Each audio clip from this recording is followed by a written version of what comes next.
That game was a circus. 4-1 leads are friggin' terrifying, dude. Tell me about it. I mean, at first I started laughing, and then I started crying, and then I blacked out. And then when I woke up, the Habs won 7-4, so I started crying again. Woo! Are you just gonna get hammered? Get me a toaster. Magic Angel Robot from Winnipeg. What the hell are you talking about? This team is ruining my life. They're still in it. The Montreal Canadiens win 7-4 over the New York Rangers. They are still in the series. It's now 3-2 for the Rangers. This one's gonna take a while to process. Before the game, Derek Dorsett snows that kid. I don't think he tried to snow that kid. He tried to snow the Habs, but the kid got caught in the crossfire. I think it's funny that people think he would go mwahaha and then just snow a kid. Regardless, that was before the game even started. Just over a minute in, Alex Galchenyuk tips in the first goal of the game. There he is again. The Habs missed him. And you can say they're overachieving or they're lucky, but they didn't have Galchenyuk for the majority of these playoffs. And that would be the way things stayed until Derek Stepan with a jaw-dropping goal. I apologize. You're right.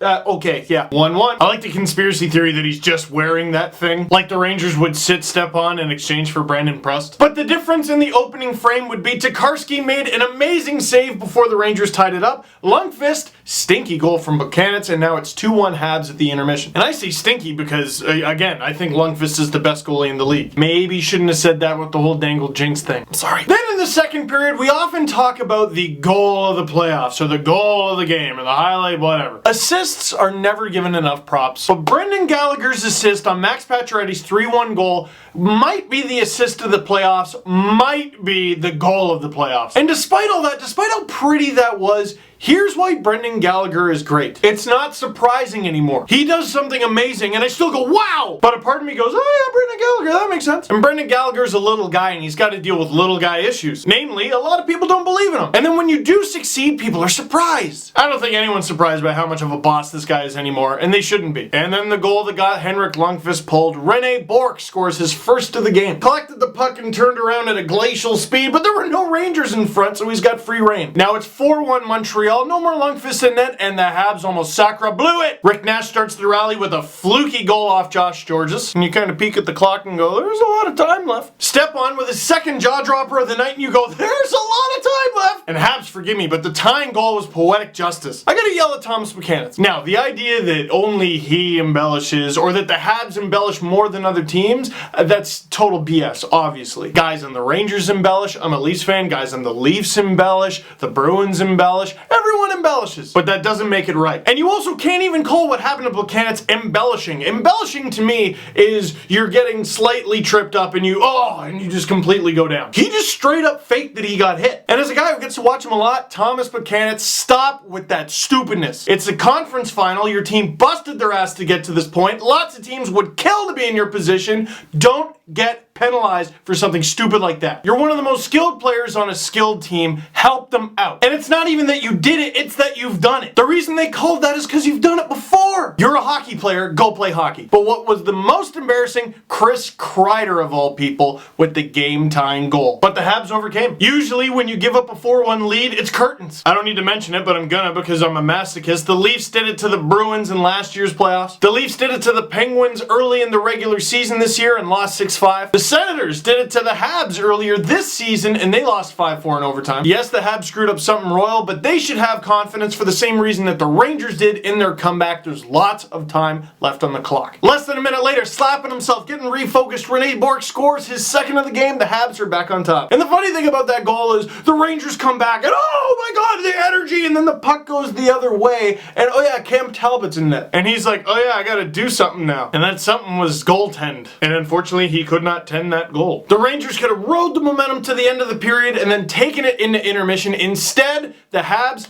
get a chance to recollect themselves, regroup, refocus, and they're going into the third up. Where? Who else? Rene Bourque scores his hat trick goal. The Habs are now up by 2. You gotta give Bourque huge credit for this hat trick. I mean, any player gets a hat trick, it's special, but sometimes in these games where it's 7-4 or whatever, they're not always the most meaningful goals. Well, damn, he scored the 4-1 goal, scored the 5-4 goal to help avoid disaster, and the hat trick goal to go up 2 nice and early in the third. All 3 goals were scored on a goalie, which isn't always the case for a hat trick. Sometimes you get the empty netter. All 3 goals were extremely meaningful, and all 3 goals deserve some hats. And I saw some people ripping on Habs fans. Hey, come on, give up the hats. And I wanted to rip on them too, and then I thought, how much does a conference final playoff ticket in Montreal cost? If you know, please tell me in the comment box or tweet it at me or whatever, because I imagine it's somewhere between 40 or 50 grand. Dustin Tokarski keeps the door closed in a period where his team was outshot 11-4.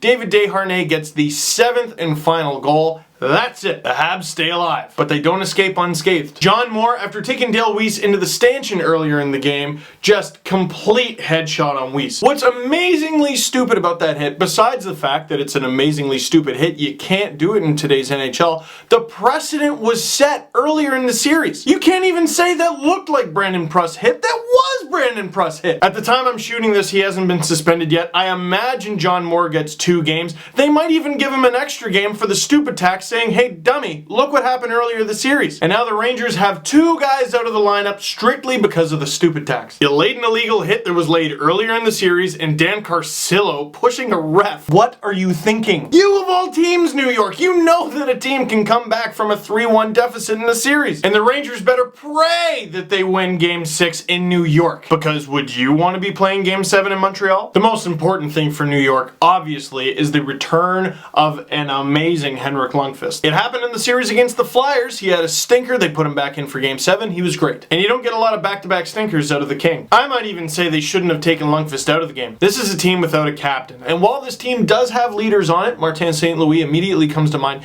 Henrik Lundqvist is a leader on this team. And leaders lead from the front. What do you think? But you know what the Habs winning means? More hockey. And I'm down for that. Speaking of more hockey, tonight the LA Kings have a chance to finish off the Blackhawks. But like I said last video, the problem with eliminating the Blackhawks is you have to eliminate the Blackhawks. Can Chicago extend it, or will it be handshakes? That's it for this one. Thank you very much for watching. Please click like if you like this video. Please click subscribe if you really liked it. Tell all your friends, and I will see you next time.